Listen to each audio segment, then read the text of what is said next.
Hello all, welcome back to our channel. இன்றைக்கி வந்து mutton பாயா எப்படி செய்யறதுன்னு சொல்லி நம்ம பார்க்கலாம். இதுக்கு வந்து நேற்று நைட்டே நான் வந்து பாயா பீசஸ் நல்லா க்ளீன் பண்ணி கொஞ்சமாக வாட்டர் ஆட் பண்ணிவிட்டு உப்பு மஞ்சள் பொடி போட்டு ஒரு 5 விசில்ஸ் வரைக்கும் விட்டேன். ஸோ தட் நெக்ஸ்ட் டே நம்ம பார்க்கும்போது ரொம்ப நல்லா ஊறி இருக்கும், ஹாஃப் குக்காக இருக்கும். அதுவும் இல்லாமல் உப்பு நல்லா ஏறிடும் நைட்லேயே பீசஸ்க்கு எல்லாமே. ஸோ இப்போ பார்த்தீங்க அப்படின்னா நைட் ஓப்பன் பண்ணி காட்டுறேன் பாருங்கள்.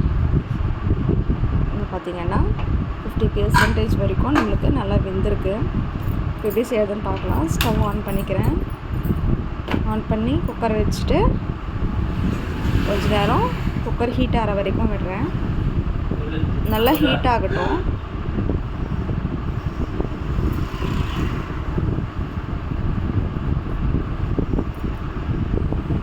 நல்லா ஹீட் ஆகிடுச்சு பாருங்கள். இப்போது கொஞ்சமாக ஆயில் விட்டுக்கிறேன். இதில் ஆயில் நல்லாவே இருக்கட்டும், ஏன்னா அப்போ தான் வந்து பாயா கொஞ்சம் டேஸ்ட்டாக இருக்கும். ஹீட் ஆனதுமே இந்த பிரியாணி ஸ்பைசஸ் எல்லாம் போட்டுக்கிறேன். பட்டை, கிராம்பு, ஒரு பைனாப்பிள் ஃப்ளவர், சோம்பு, அதுக்கப்புறம் ஏலக்காய் இதை போட்டு நல்லா ஃப்ரை பண்ணிக்கிறேன். ஃப்ரை ஆனதுமே இங்கே வந்து நான் ஆனியனு, டொமேட்டோ, ஜிஞ்சர், கார்லிக் இதெல்லாம் போட்டு பேஸ்ட் பண்ணிக்கிட்டேன். இந்த பேஸ்ட் வந்து நம்ம ஆட் பண்ணி நல்லா ஃப்ரை பண்ணிக்கலாம். பச்சை வாசனை நல்லா போகணும், அப்போ தான் நல்லாயிருக்கும். பச்சை வாசனை போனதுமே இந்த ஸ்பைசஸ் எல்லாம் ஆட் பண்ணிக்கலாம். மஞ்சள் பொடி, cumin powder, garam masala, coriander powder, black pepper, அதுக்கப்புறம் சில்லி பவுடர், சால்ட்டு இது எல்லாமே போட்டு நான் அந்த மிக்சரில் ஆட் பண்ணிக்கிறேன். பச்சை வாசனை போனப்பறம் ஆட் பண்ணுங்கள், இல்லைன்னா அந்த பச்சை வாசனை இல்லை போட்டிங்க அப்படின்னாலே உங்களுக்கு வந்து குழம்பெல்லாம் ஒரு மாதிரி ஸ்மெல் வரும். ஸோ இதெல்லாம் ஆட் பண்ணதுமே நல்லா ஃப்ரை பண்ணிக்கலாம். நல்லா ஃப்ரை ஆகட்டும்.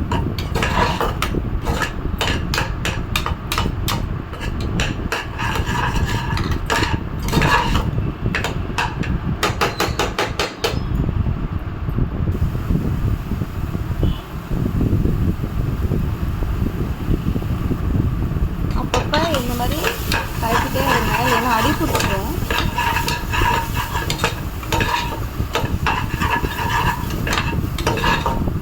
நல்லா ஃப்ரை ஆகிடுச்சு. இப்போது நைட் சோக் பண்ணி வச்சுருக்க மட்டன் பாயா பீசஸ் வந்து இதில் போட்டு ஆட் பண்ணிக்கலாம்.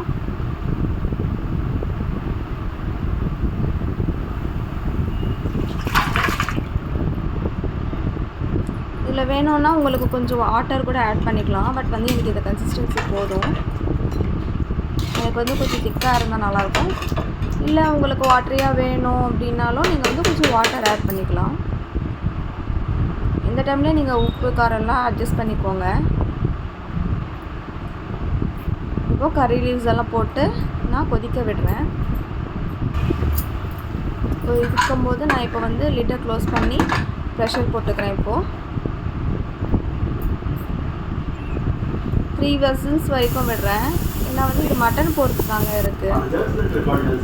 ஸோ பார்த்திங்கன்னா மட்டன் பாயா ரெடி. நைட்டே ஊற வச்சதுனால எனக்கு 3 விசில்ஸ் பத்துடுச்சு, நல்லா வெந்துடுச்சு.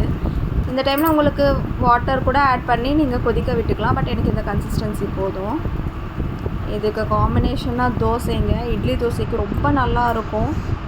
ஸோ இன்றைக்கி சண்டே மார்னிங் பார்த்திங்க அப்படின்னா இந்த காம்பினேஷனில் டிஃபன் இருக்குது.